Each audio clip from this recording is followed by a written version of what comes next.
Hey, what's happening, guys? So we're picking this up right now with a sweet grenade kill on this guy in the truck. Now, my first thought was, I thought he was really far away, so I wasn't ready for him. And then I just get this absolutely perfect grenade. Oh, primo. It basically blew up on top of the driver's seat, like in front of the windshield. So, anyway, we're picking this game up here at Array. This is a different game, and this is a 9-kill win, which is tied for my best. Somehow it says I have 10 kills in a solo game. I don't ever remember that, so I'm sticking with what I remember. So we're picking it up here. I knew there was a guy down here. I couldn't hear him, so I sat here for a minute or two. Tried to play it cautious, trying to figure out where he was, and that's where we're picking this one up. So before you say anything, you're going to say, hey, wait, where's the Warzone footage? I know Warzone is out. And yes, I know Warzone is out. And I did play a couple games, and I did record those couple of games. And as much as I didn't want to, because I don't really like Warzone, I was going to make this gameplay. And then when I went to look at it here, I realized that I had changed a setting in my Xbox recently that records the voice. And I thought it recorded my own voice. Not that I talk when I play, but I checked it, and it actually turns out it records your teammates' voices. And the guy that I was playing with, now I just heard that guy on the truck right there, so now this is why I'm pushing up. I heard his footsteps, I knew he was coming to me, and I was waiting, but then I heard him on the truck, so I pushed up here thinking like I'm going to cut this off before it happens, and sure enough, there it is. Lucky I had a shotgun there. So again, just being aware. However, when I recorded that footage, it was recording that guy's voice, this random teammate. I don't know him, and I definitely don't have his permission to put him in a video of mine. And plus, he was swearing and stuff a lot, which I try to keep out of my videos. Obviously I swear when I play. I get really mad and I yell and all that kind of stuff, but that doesn't really have a place here, I don't feel like. It's not really relevant, and it's really only out of anger and frustration that I swear like that, so that's just kind of how it goes. But anyway, so that's why I don't have that footage. So I'll have to re-record some more. I will do that. Just my thoughts on Warzone first before we get more into this game. I did not like it. Obviously, it's going to be different than this. So obviously there's going to be a learning curve as far as how to set stuff up. Now, I mean, when I watched this footage back a couple minutes ago, I definitely saw the guy back there. I didn't see him in game. I was not, I didn't hear that. Now, my choice there was, hey, I'm going to go out of the window because that one was already broken, so it's not going to cause any loudness. And this is just a full challenge right here. 2 clips, and instead I saw him go back there and was like, yep, I'm going for him. Instead of trying to reload, I was basically banking on the fact that I'd already hit him once or twice. He was probably trying to heal. And, not necessarily the best play with a clip of 2, but sometimes that's what you have to do. And this game is 2 weeks ago, maybe? So, as of this week, I've actually pretty much gotten to a point where I'm actually doing a lot. My average stats are 1.8 for my kill death ratio, which is not that good, and a 390 for damage, also not that great. This week, for a couple days, I was at over a 3.0 and over 600 damage per game over the 10-game span, consistently for like 2 straight days, maybe 10 hours of playtime. So definitely things have stepped up a bit from this. But, you do see this is the beginnings of what I started to realize is basically the proper way to play. So as you see here, I mean, Array is usually not this busy. I've already got 4 kills. That's usually not this busy. But hey, I'll take it, So anyway, Warzone footage will be coming. I just didn't like it. It played, I don't know. It played like Modern Warfare. I haven't played Modern Warfare for a little while. And I didn't like it. The lighting was kind of bad. Like, as you see this is very bright lighting. It's kind of easy to see people. Things are a little bit more open. Warzone, at least where I was in the airport area, which I dropped a couple times, it was dark. It was hard to see. And it just was weird. The jumping was weird. There's no attachments for guns, so you can pick up, like, kitted out guns that already have attachments, or you can just pick up regular guns, or get your own loadout kind of a thing. You can buy those out of the crates, but it was weird with the whole cache and then trying to go to the supply drops and buy stuff, and then you could buy kill streaks, and it was just weird. It was very weird, and I just didn't like it. I could get used to the different things, the different controls and all that, which were a pain. But the thing that got me a lot was it just didn't run well at all. It ran like absolute garbage. I played for about 45 minutes or so, and then I came right back to this, and the first game I played, I didn't even get in the actual game. All I did was load into the pre-game lobby, and it just, something felt off immediately when I got back here. And it took me 25 seconds to realize it was the frame rate, and be, whoa, like, I moved the stick, and this game was responsive. Like, you see how twitchy this is right now?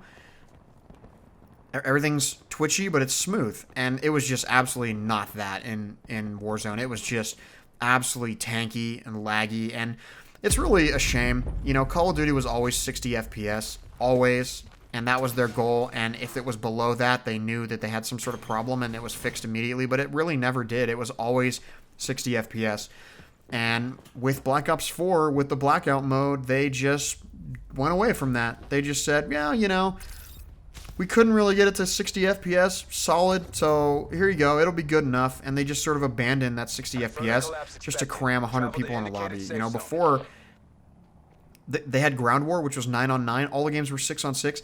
They were, you know, they were unwilling to make all the games 9v9. In fact, they even took Ground War out of several games because they couldn't get the frame rate stable enough to run the game stable enough at 60. And so when this came along, they were just like, yeah, well, you know, Battle Royale. I mean, Fortnite and PUBG. So we got to, you know, have to. No question, nothing we can do about it. Then they just threw this game out there at like 45, 50 FPS, which is just, it's just not good. It's really bad. And then Warzone took it to a whole new level. Honestly, if I had to guess, I would say it was probably running at 45, maybe even 30 FPS. It was pretty bad. It was very sluggish. I obviously have the motion blur and stuff turned off. I think I have that film grain on, but the motion blur left off, and it was just, oh man, it was bad. Okay, as you can see there, that's my strategy for clearing rooms. I think there might be a guy in here. So this is my strategy, right? So you go up to the door. You don't want to be standing in front of the door necessarily when you go through the door. That's enough about Warzone. I'm just going to move on. I just didn't like it. So, but like I said, I will go back and play it again, give you some more thoughts. But, okay, so you open the door and immediately looking to make sure there's no one straight. Now, the door's to the right, so you can actually clear the left without exposing your back or anything. And that's what I did. And then once you clear the left side, then you can roll in around the back side of the door. And that basically is how they clear rooms. You know, that's how, like, SWAT teams and stuff clear rooms. You really have to cover every single area you can before exposing yourself to an area that you can't see. So that's kind of how I clear rooms. And it seems tedious and it seems maybe unnecessary in a lot of cases, but I can't tell you how many times it's saved me because, especially in solos, people just love to camp. They just love to sit in a room and just wait. Especially if they hear footsteps, they will just sit motionless in a corner on top of a file cabinet and wait. Just like that guy was doing at the beginning of the game, right? That's why I was so careful when I went in there. I didn't just charge into the room and be like, oh, no one's here, it's fine. Because he was sitting there motionless for at least like 90 seconds. The part I cut out right before the video started, I was just sitting on that platform on the roof just listening. I was trying to listen to where he was. I was sitting kind of still, but I was out in the open, and I was kind of slowly moving back and forth trying to hear and pinpoint where he was, and he didn't move for at least 90 seconds. So that's why it surprised me so much when he was on that file cabinet. But even still, I thought he was in there, so I cleared the room that way purposely because I figured he was going to be there. Now, same with this. I thought I heard something over here. That happens to me all the time in Blackout. It used to happen a lot early. I would think I was hearing something, and then I actually was hearing something. So,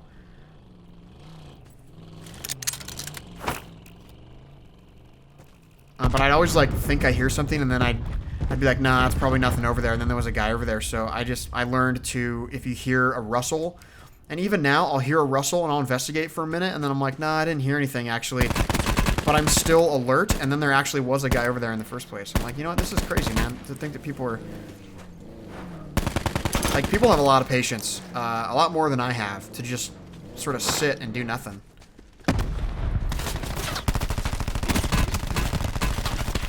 See? Right here, I'm challenging. I only have 56 health, right? And I didn't heal, I didn't stop, I challenged, I put the foot down on the gas and challenged. And that's what you have to do if you want to win these gunfights, because he didn't stop. And again, here we go again. I'm going to take this gunfight with only 87 health, right? Because I know, I'm just like, well, he's coming for me. And, you know, he had level 3 armor, but again, I'm not going to take the time to heal. That's really counterintuitive, and you really only can do that once you're confident in your aim. But until then, I mean, you have to. Like, that's the only way to play. As you see, I caught him off guard. If I had stood and healed for 5 seconds, he had a sensor dart up, he had a level 3 armor, he would have roasted me. But because I pushed it like I did, he wasn't expecting that. Further collapse expected. And, you know, the ironic part about this is that a lot of times bad players do that kind of stuff and they don't realize that it's the wrong play. They're just doing it because they're just, you know, gung-ho, like multiplayer, just like die 1,000 times in a game, who cares? But in this, so it took a lot of time for me to actually, yeah, see, that was foolish there. He easily could have shot me. And I can see him there, but I really have to loot. I mean, my armor's going to break. So it's like I really have to. I don't really have an option there. And then I took that 3, which is good, but again, I have to heal a couple times here. Now, I think I remember what happens here, but let's let it play out and see. Now, I'm kind of waiting for him. I don't have to move, and I have a good position here. So if he comes to me, he'll have to be wide open on the field. So I wait a second, but now I have this. You know, now I'm full health. So here we go. And I can still see him up there. I mean, obviously, he thinks he's gonna get me. I'm just trying to challenge him. You know, you really. That's one of the things I do a lot, and this is why I carry assault rifles again. I kind of stopped at the snipers. And I carry assault rifles, and that's because I love challenging guys from this distance. See, he's just sniping at me. He's just taking free shots. Now he's out in the open. I'm going to hit him a few times, and look, immediately he displaces. Immediately he's like, oh, this guy's hitting me. I got to move. You know, I can't be out here in the open. And then I take that opportunity to move myself. Now, obviously, I expose myself, so here I am having to challenge this guy down here.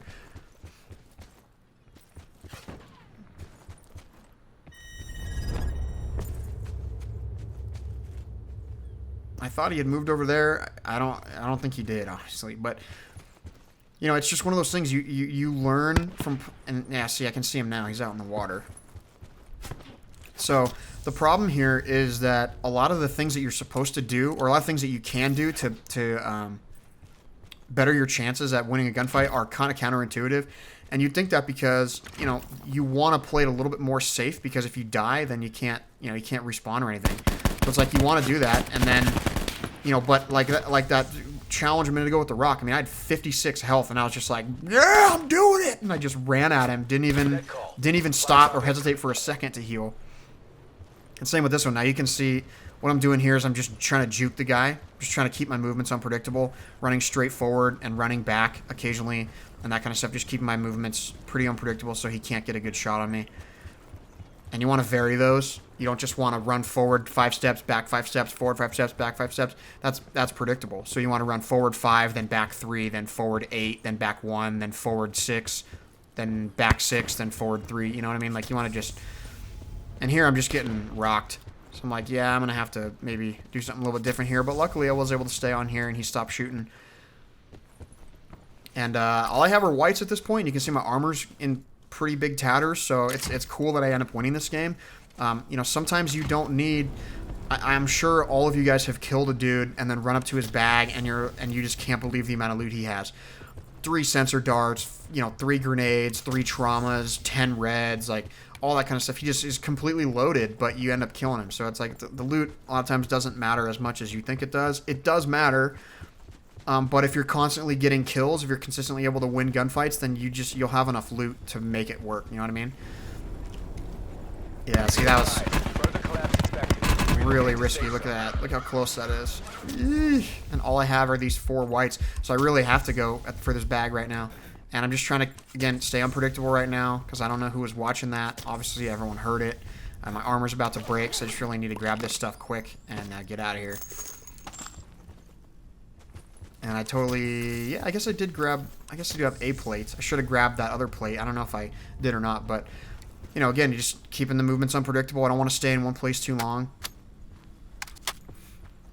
But sometimes, if it's the only cover you have and you're not... You know, like this position, I'm okay here. I think there's a guy on that rock, because there always is. And then I don't want to really push right, because if I go down to that shack, there could be a guy there.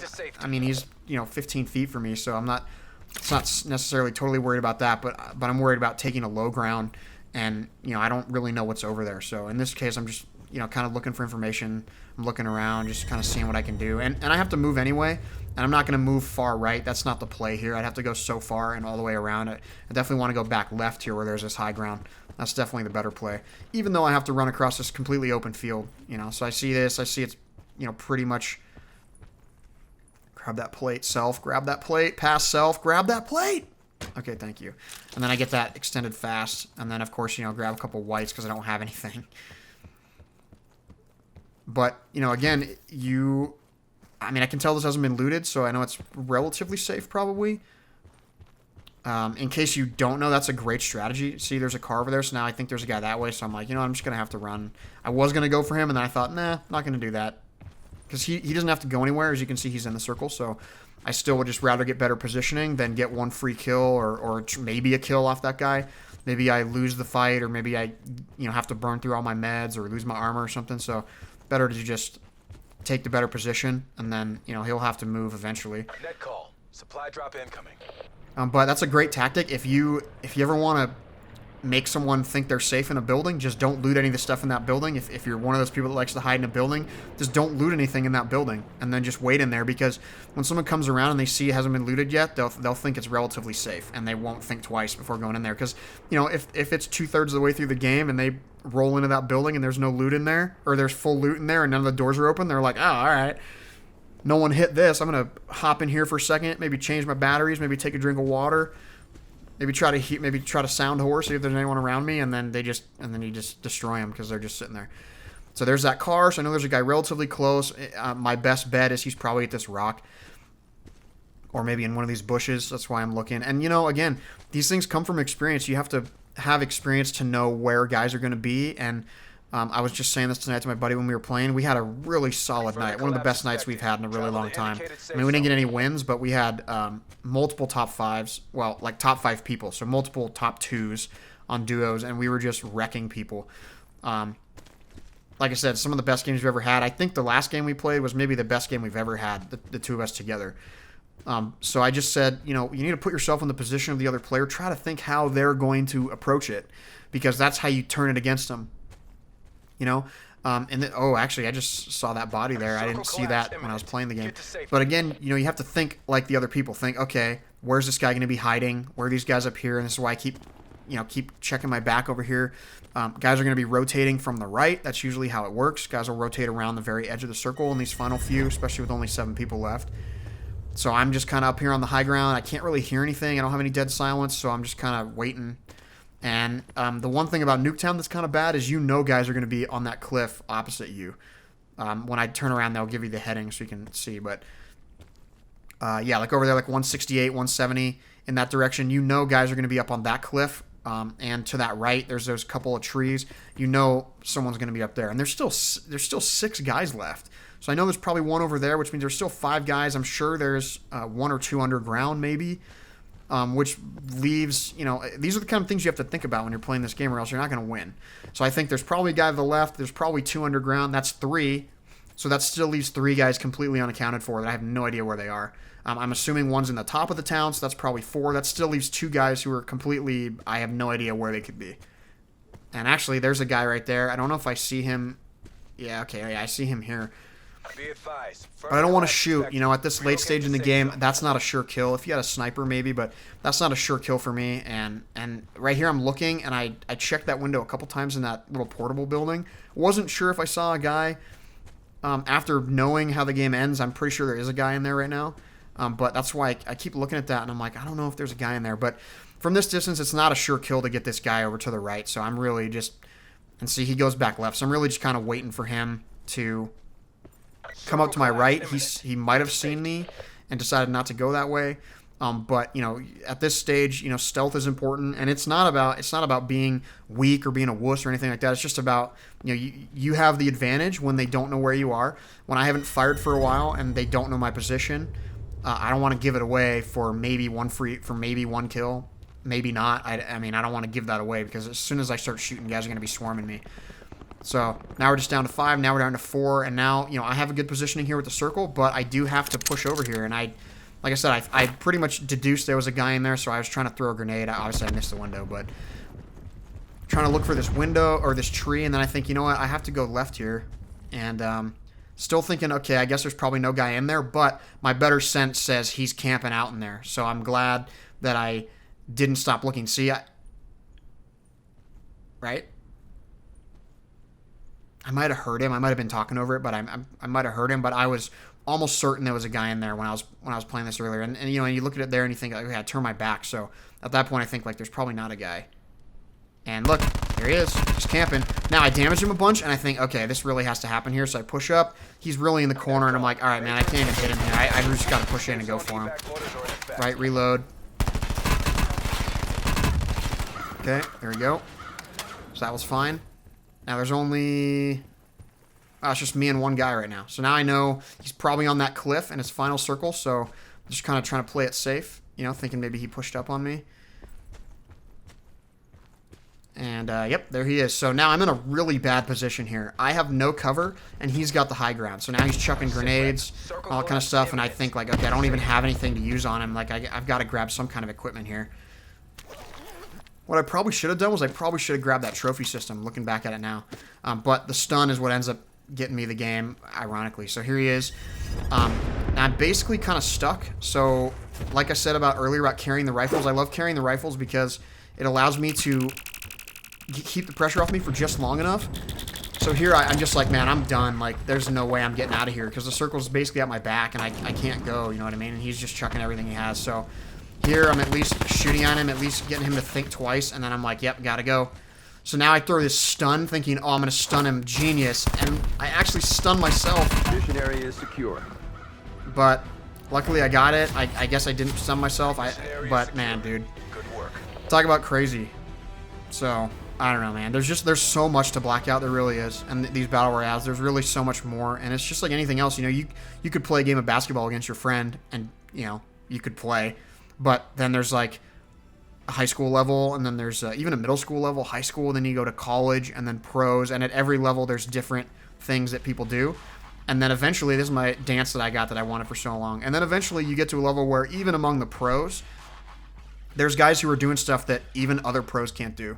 So even if you get to the point where you can win some Blackout games, even if you get to the point where, you know, you're able to play well and get a lot of kills, even then there's still small little things that you do that really make the difference in whether you'll win or lose. And it's a 1% game, guys. You're one player out of 100, so there's 1%. Your even chances are 1% of winning. Even if you're 5 times better than all the people in the lobby or the average person in the lobby, still only a 5% chance. That means it's 1 in 20 chance of winning.